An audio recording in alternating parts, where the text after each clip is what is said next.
खबर का रुख करते हैं। फर्जी रजिस्ट्री मामले में फर्स्ट इंडिया के खुलासे पर लगी मोहर। टोंक में फर्जी रजिस्ट्री मामले में बड़ा अपडेट।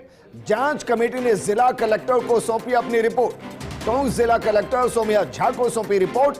जिला कलेक्टर अब राजस्व मंत्री हेमंत मीणा को भेजेगी जांच रिपोर्ट। जांच में सामने आया बड़ा फर्जीवाड़ा। फर्जी तरीके से करवाई गई थी जमीनों की रजिस्ट्री। जिला कलेक्टर सौम्या झा का बयान, कहा कि अब सभी मामलों की होगी विस्तृत जांच। जहां जहां इस तरह से फर्जी रजिस्ट्री हुई सभी की कार्रवाई जाएगी जांच। अगर जांच में कोई मिलता है दोषी तो उसके खिलाफ होगी सख्त कार्रवाई। सभी मामलों की विस्तृत जांच के लिए राजस्व विभाग को भेजा गया प्रस्ताव। फर्स्ट इंडिया के खुलासे के बाद शुरू हुई थी जांच। टोंक तहसील इलाके में 500 बीघा जमीन की हुई है फर्जी रजिस्ट्री। सिंधी समाज को आवंटित हुई जमीनों की फर्जी रजिस्ट्री, जबकि खातेदार और वारिसों का कोई वजूद नहीं होने पर हुई थी फर्जी रजिस्ट्री। आधार कार्ड में हेरफेर करके खड़ा किया गया था डमी खातेदार।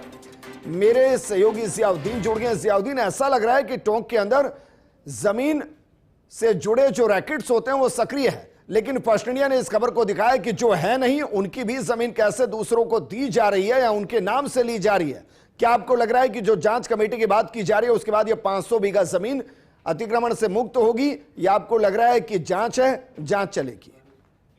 विजेंद्र, देखिएगा कि जब जांच शुरू होगी, जो विस्तृत जांच होगी, तो ये तो तय मानेगा कि 500 बीघा नहीं, करीब ये आंकड़ा पहुंचेगा 1500-2000 बीघा के करीब। ये वो जमीनें हैं जो कस्टोडियनों की जमीन थी, जो लोग पाकिस्तान जा चुके थे, या फिर ये लोग वो थे कि जिनके कोई वारिस मौजूद नहीं थे। और खासतौर पर सिंधी समाज से जुड़े हुए जो लोग थे उनकी जमीनों को इस तरह से हेरफेर किया गया। ना तो कोई खातेदार था, ना कोई वारिस था, फिर भी डमी खातेदार खड़े करके इस तरह से ये किया गया। चूंकि जो राजस्व मंत्री हेमंत मीणा थे, पूरे मामले जब उनके सामने आया तो उन्होंने गंभीरता दिखाई, जिला कलेक्टर को जांच के आदेश दिए। जांच कमेटी ने जो जांच तैयार की है वो जिला कलेक्टर को सौंपी और उसने माना है कि इन जमीनों की रजिस्ट्री में फर्जीवाड़ा हुआ है। तो ये साबित करता है कि जो खुलासा हमने किया था वो एकदम सही है।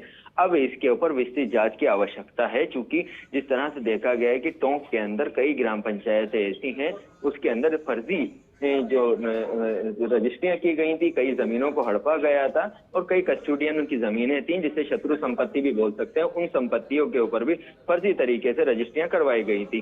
अब संभवतः ये जताई जा रही है कि राजस्व मंत्री की ओर से इसके ऊपर एक विस्तृत जांच के लिए कमेटी का निर्देश दे सकते हैं और जिला कलेक्टर इस पूरे मामलों को लेकर जांच करवा सकती है। सौम्या जैसे जब हमने बात की तो उन्होंने साफ गोई के साथ ये स्वीकार किया कि हाँ, इन मामलों के अंदर फर्जीवाड़ा सामने आया है।